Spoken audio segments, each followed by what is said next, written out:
ஒரு சாதாரண இடம்புரி சங்கு உருவாவதற்கு 1 வருஷம் ஆகும்.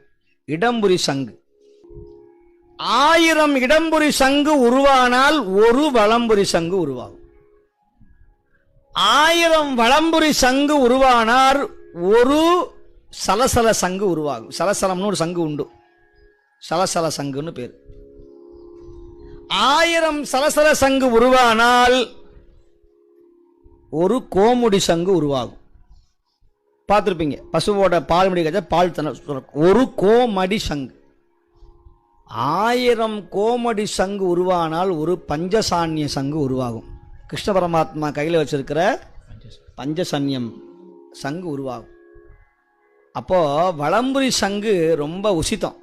எதுக்கு சொல்ல வரேன்னு சொன்னா, அந்த வலம்புரி சங்குல கங்கா ஜலத்தை விட்டு சுவாமிக்கு அபிஷேகம் பண்ணினோம்னா அவ்வளோ மகிழ்ச்சி அடைவாராம்.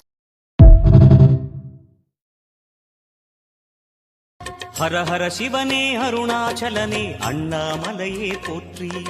சிவ ஓம் நம சிவாய. சிவ சிவ ஹரனே சோணாச்சலனே அண்ணாமலையே போற்றி. ஹர ஓம் நம சிவாய.